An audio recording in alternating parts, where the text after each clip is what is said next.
Good morning. It's good to see all of you. And thank you, Melissa. Where is she? Well, you're usually over there, but she hasn't sung. I'm usually looking at you in the alto section. Coming back, I hope. Thank you. Where Are You, Christmas? That was powerful, and it's perfect for the message today. Today is the third Sunday of Advent, and the power of love is active because Christmas is in us. It's not in the shopping malls. It's not online at the stores. Christmas is in us, and it's not just one day. It's every day. So we don't have to wait until December to celebrate Christmas. Well, you know, I always like to start off with something a little bit funny. And usually I try to make sure that it goes with the lesson. But today I just couldn't help myself because I found something really funny. It doesn't necessarily tie in, but we'll see how this works. This frog walks into this bank, and the name on the desk is Patricia Whack. And so the frog goes to the desk and he says, I need a loan. I need $30,000. And Patricia says, well, who are you? Well, my name is Kermit Jagger. I know that last name rings a bell. And he's in the news lately. And he says, and I need $30,000. She says, well, you know, you have to have collateral. Well, I have collateral, but let me say first, my father is Mick Jagger, and he is friends with the bank's vice president.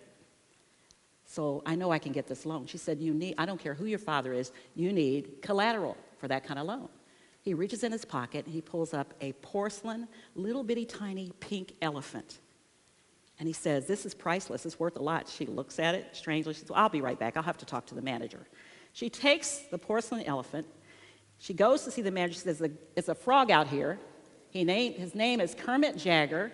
He says his father is Mick Jagger. He says his father is your best friend, and he doesn't have any collateral except this, whatever this is. He said, don't you know? It's a knick-knack, paddywhack, give the frog a loan. His old man is a rolling stone.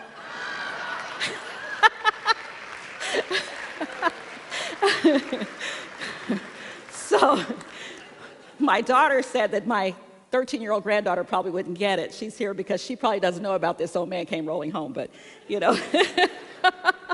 Jalen, I hope you got it. So, you know, and it's really pertinent because Duke gets up here and he walks across the stage. He has no notes. He just tells a lesson. Me, I have to, and Steve is always trying to get this away from me, but I'm not going to let him.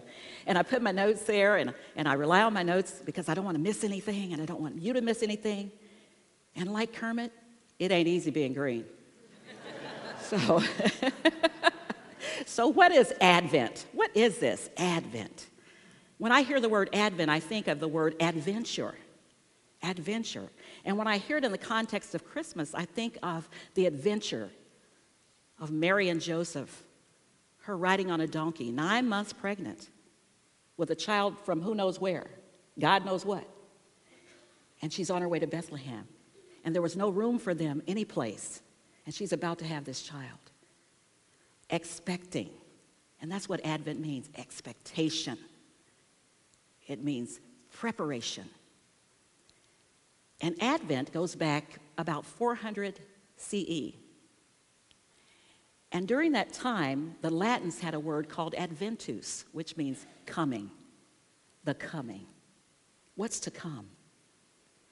And so we celebrate this season of light with the 4 Advent words each Sunday. The first, on November 30th, faith. And then last Sunday, peace. And Duke talked about how out of chaos comes order and peace. This Sunday, love. And next Sunday, the last Sunday of Advent, leading all the way up to Christmas, joy. Faith, peace, love, and joy. We are all on an adventure. And in order to have a successful journey and reach the goal at the end of this life as we know it, we need to pack 4 things: faith, peace, love, and joy. Now, this thing we call life is one of, mentioned in Charles Fillmore's 12 powers of man, the 12 faculties in our mind. And every time I speak, I give you the power for that month. The power for this month, December, is life. Charles Fillmore and others did extensive research in all the world's religious and wisdom traditions to discover these powers in ourselves, the power of life. This power for the month of December is represented by the disciple Judas Iscariot. Now, that may scare you, some of you who know something about that name, Judas Iscariot, because he's the one who's said to have betrayed Jesus. But in fact, he was fulfilling his life's goal. Perhaps Judas is misunderstood. Perhaps Judas thought that he was doing a good thing, not for the few pieces of silver that he got from the Roman soldiers, but he thought that Jesus would somehow overthrow the Roman government and never be crucified. He thought that God would intervene. He thought he was doing a good thing. And he did. He fulfilled a prophecy. He fulfilled a prophecy. Sometimes things we think are bad turn out to be for our highest and best good. I won't get into the crucifixion and resurrection. We'll wait a few months till Easter. But I wanted to share that with you, that Judas is the power of life in us. And the color, in case you haven't noticed, is my favorite color. The color vibration is red.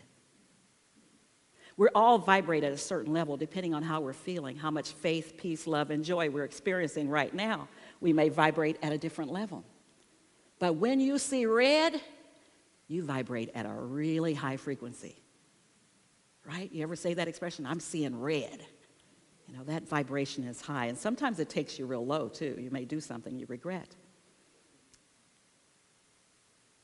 I chose for my scripture today the book of John, the 10th chapter and the 10th verse.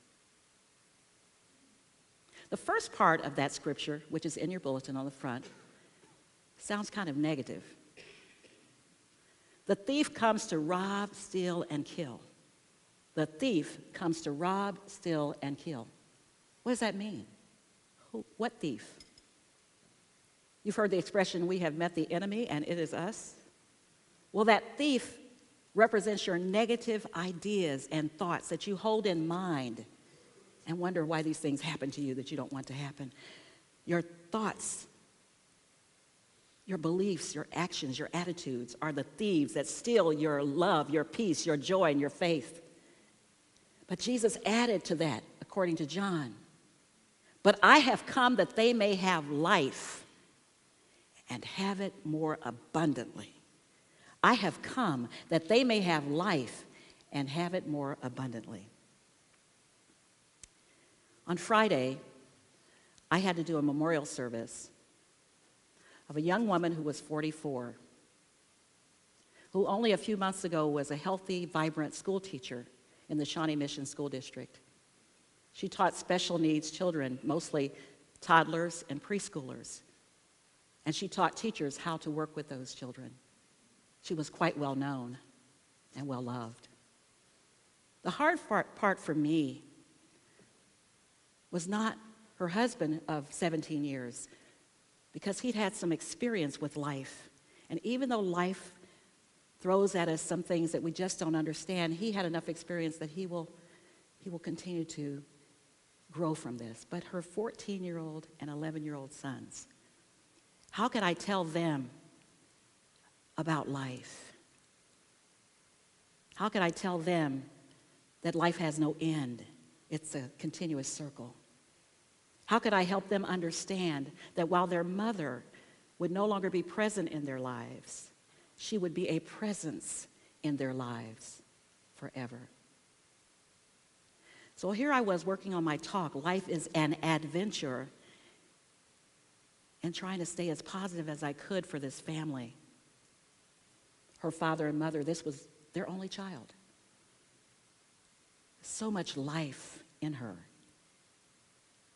and it doesn't go away. As I shared with her sons and her husband and all those in attendance and her parents, life never goes backwards. It continues to move forward. This power of life lives on within us even after we are no longer on this side. It lives in the people we touched and we love. And I shared with them that every time a memory came to them of their mother, put your hand on your heart and feel the vibration, the energy of the life that brought your life into the world. That is very much a part of you. Life is an adventure, and these young boys are about to start a new adventure. Every day, every experience invites us to a new adventure, thus the Advent. Now, I heard a debate recently between a baby boomer, like me, and a Gen Yer, like my granddaughter. And the Gen Yer said, "What is the meaning of life?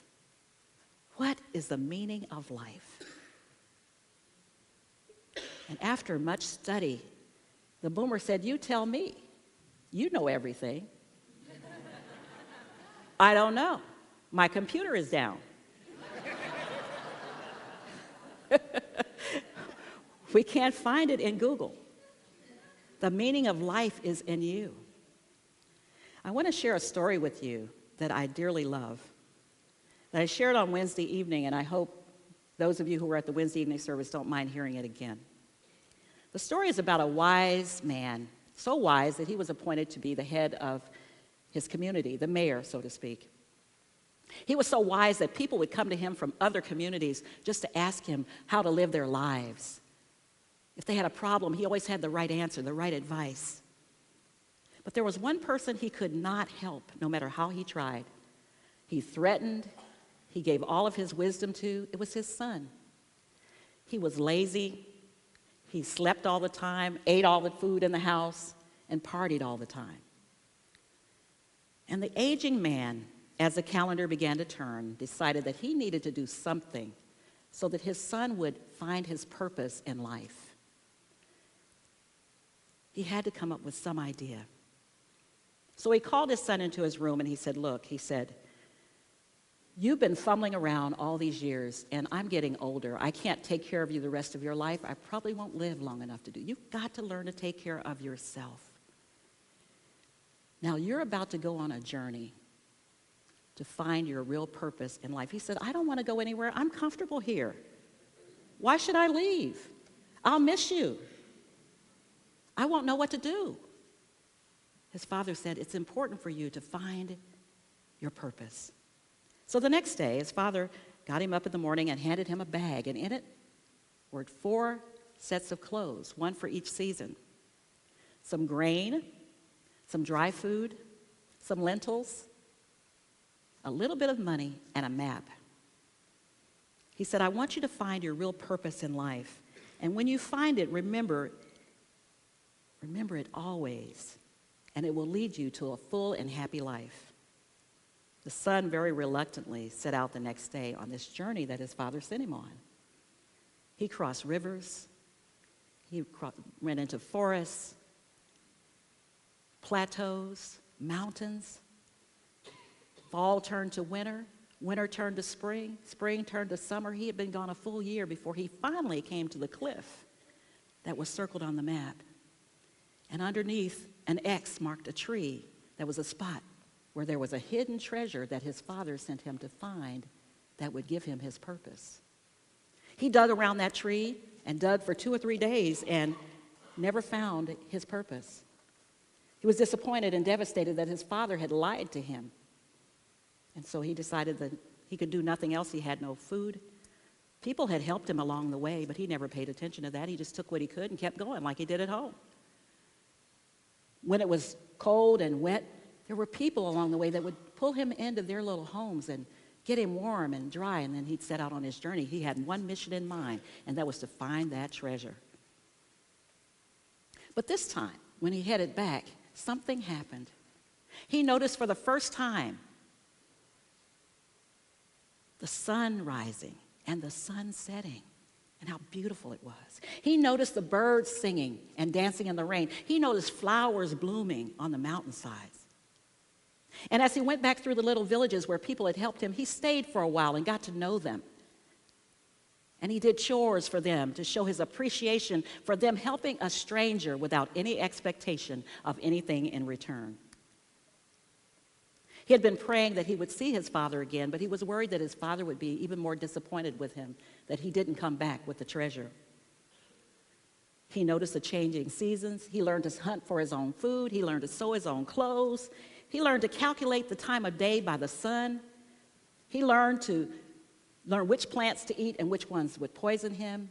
He learned how to shelter himself from the storms and from dangerous animals. And then finally, after 2 years, he made it back home. Like the story of the prodigal son, his father was so glad to see him, but he was embarrassed to tell his father that he didn't find the treasure. Maybe he hadn't looked long enough, he thought. Maybe somebody got there before him and stole it. But instead of being resentful and angry that his father may have lied to him, he felt so blessed to be able to see his father again, and that his father never mentioned that he didn't come back with the treasure. So after he told his father that the journey was gruesome and horrible and storms, and he had, it was terrible, but he made it, and he dug for 3 days, and he's sorry. The father said, "Sit down by me. I need to share something with you. But before I do, tell me about your journey." And he told him all the gruesome things that happened on the way, but then he said, on the way back, it was different. I made friends. I helped the people who helped me. I looked at the birds and the sunset and the sunrise, and I realized how blessed I am. He said, "Son, there is no treasure. There is no treasure." He said, "Well, why did you tell me that? Why did you send me out there if there was no treasure?" He said, "You're so focused on what you want and your goal. And when you are, you miss the real treasures in life. The treasures aren't material things. They are the people that you love and love you back unconditionally. They are the creatures that God has put here for your enjoyment. You learned new skills. You mastered the art of survival." He said, "That's what I wanted you to learn." He said, "If you lead a life going after a goal on this journey we call life, you miss out on all the good things. The truth is, life has no goal other than to live and to grow every single day." So the moral of this story is, when we set out in life without trying to associate any meaning to something, any purpose to something, we find the treasure of true joy in every single moment. To be what you were born to be and to explore your full potential each day is life's only goal. To be what you were born to be and to explore your full potential every day is life's only goal. So what about your adventure? What does it look like? Are you just driving on by? Are you stopping to admire nature and the flowers, to admire the sunrise and the sunset and the people along the way who are smiling and encouraging you on? That's what life is about. So when I think about the family on Friday who are coming to grips with this adventure, this next phase of their life without their loved one, I think about the two constructs of life, the two views of life, and some of you may share one or the other view. The first view is that life is limited, and a limited life is measured in years. So we look at our time and we think, well, I've got this many years on me, like mileage on a car, and so, I know my life is coming close. I'm getting close to that day. That's a limited view of life. The constructive view of life is that life is an infinite endowment of God. It never ends. It is a circle without beginning and without end. Some, with a limited view, say life comes from the body. But a constructive view says the body comes from life. The body comes from life. The limited view says life gets old and wears out. And the constructive view is life has endless power. The limited view is sickness is natural. And as Myrtle Fillmore, co-founder of Unity, proved, the constructive view is I am a child of God, and therefore I do not inherit sickness or disease. The limited view says death is the end of life. But the constructive view says death is merely a transition from this life expression to the next life expression on your individual evolving, your adventure. And then the limited view says human life is just a preparation for being with God. We hear it often said at funerals, to be absent in the body is to be present with the Lord.